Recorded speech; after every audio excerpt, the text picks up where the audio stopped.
Hi, let's talk about Chinese cars.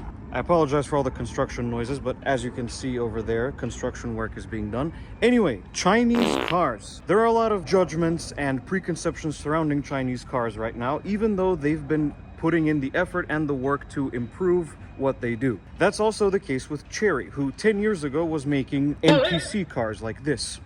But now, over 15 years later, they've transitioned to that. This, ladies and gentlemen, is the Chery FX, or as you may know it, the Omoda 5. Welcome to Korrmotive.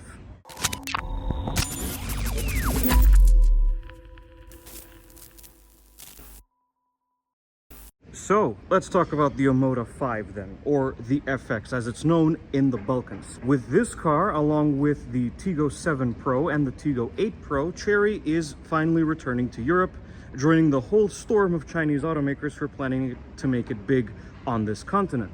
As you can see, the FX is a crossover SUV, perhaps unsurprisingly, and it has a little coupe roofline, perhaps unsurprisingly. The FX is aimed towards younger, trendy buyers, whereas the Tiggo 7 Pro and the Tiggo 8 Pro are aimed towards more family-focused buyers. Let's have a look and start with the design first. And this is when I realized my mics weren't working this entire time. That also explains the garbage audio quality during the intro segment. My apologies, this is what happens when you use your phone to film cars, which it's connected to via Apple CarPlay. Anyway, VoiceOver Core is here to fill in. Let's talk about the design details of the Chery FX Omoda 5, starting with the front end. As you can see, the FX, as I'll refer to it henceforth, has a pretty trend-focused design. Trend in this case refers to automotive industry design trends. As you can see, the grille is very large and imposing, and flanking it on either side are a pair of upside-down headlights, with the running light blinker combo above and the main beam below. The side profile is where you can really see that coupe roofline, which in the case of the FX doesn't seem to affect headroom, as you'll see shortly. You can also see the red accents. The FX has splashes of red on places like the front end, the wheels, and the side rocker panels. This isn't my cup of tea, but it does add a little bit of color to the otherwise mundane phantom gray exterior. Speaking of, it's really a shame that the exterior is gray, as there are some wild colors available for this car,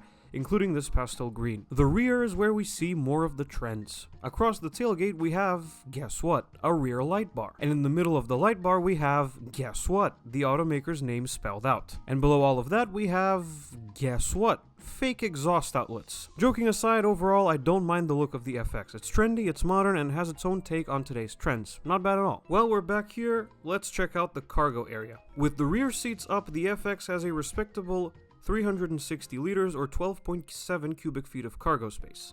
Fold them down and you get an equally respectable 1,075 liters or nearly 38 cubic feet. A good amount of storage space for a compact crossover like the FX. Space in the back is also pretty solid. The driver's seat was in my driving position, my stats are on the screen, I don't feel like saying them again. And as you can see, good legroom and good headroom. Pockets on the front seat, a USB-A port, climate vents, and cup holders in the central armrest. Standard stuff, and the seats are pretty comfy too, though the single USB port means that one unlucky passenger won't be able to charge their device. Let's move on to the front. This is where, I'll be honest, I was very surprised. Pretty much every preconception you have about Chinese cars can be chucked out the window. Let's start up the FX and see what we're working with.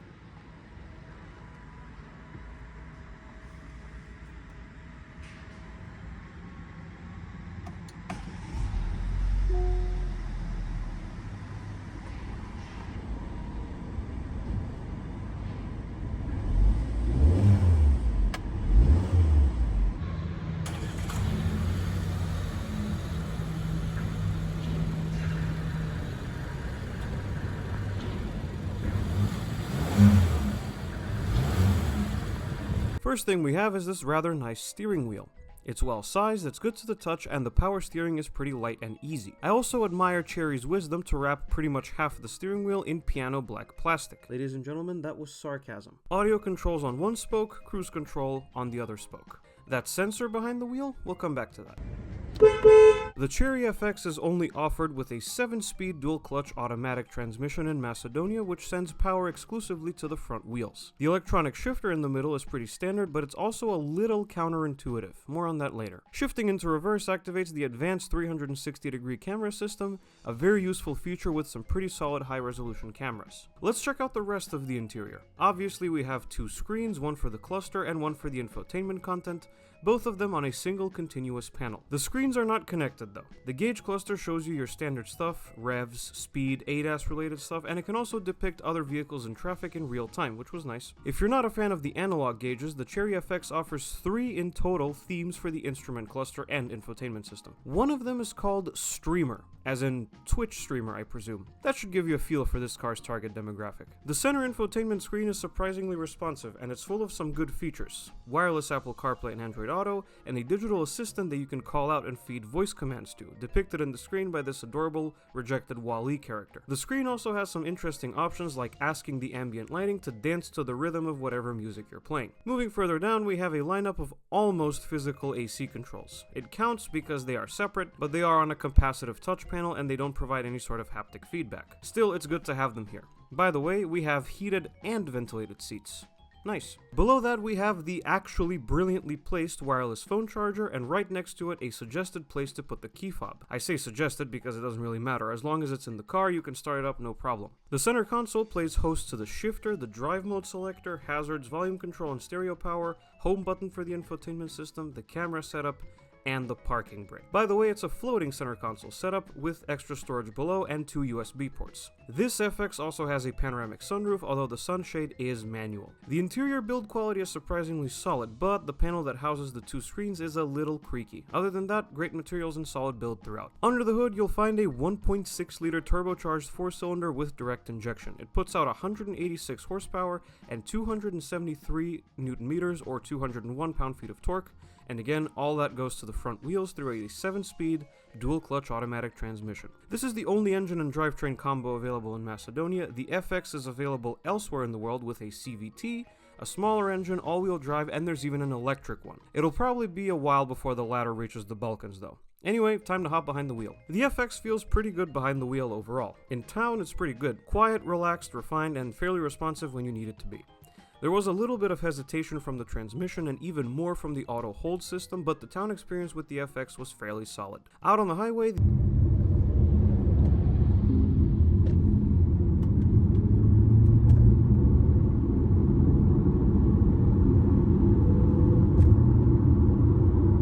the FX does a pretty good job too. With a 0 to 60 time of 7.8 seconds, you should have no problem getting up to highway speeds, and the engine is pretty refined at higher speeds as well. But I was not particularly fond of the absolute truckload of tire noise. That's not a problem with the car itself, of course, and that was really the only major noticeable thing at highway speeds. One other surprising aspect of the FX is the handling. The suspension is on the firmer side, so it can get a little bumpy, but the benefit is some surprisingly flat cornering. It's actually pretty fun. I also briefly want to touch upon the gear selector because I'm not sure about its execution. Listen up, this might get confusing.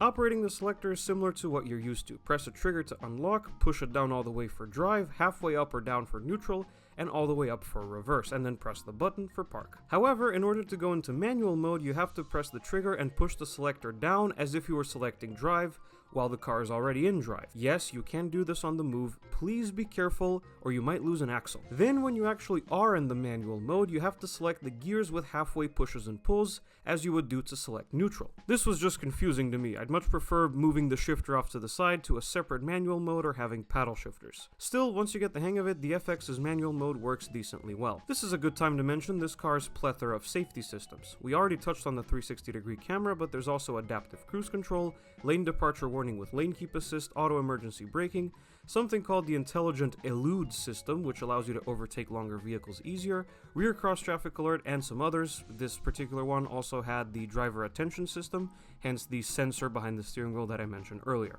And now we come to this car's pièce de résistance. At this point, with all of this equipment, you're probably thinking this car gets near $50,000. Not quite. I can only speak for Macedonia here, but check this out. At the time of uploading, the Chery FX starts from around $32,000. The Noble trim level that I have here is around $35,700. Considering all of the stuff you get with this car, that is a seriously impressive price. And this is one of the key advantages of Chinese cars. And you gotta remember as well, most of the stuff I mentioned comes on the base model. The Noble has only one additional safety system and only a handful of nice-to-haves. The base model has all the essentials. The Chery FX was my first extended experience with a Chinese car. That's a lot of X's, my goodness. And I have to say that pretty much all the criticism surrounding them is unjustified. I can't speak for all of them just yet, but the Chery FX is a very compelling to the European and most Asian small crossovers on the market, with a super low price and yet excellent equipment and features that make it feel like a more expensive vehicle. Not to mention good performance and decent refinement. The Chery FX gets a score of 7.5 out of 10. Thank you everyone for watching this video. If you liked it, be sure to hit like and subscribe to the channel. Let me know what you think of the Chery FX or Omoda 5 in the comments below, and I will see you guys in the next video. Goodbye.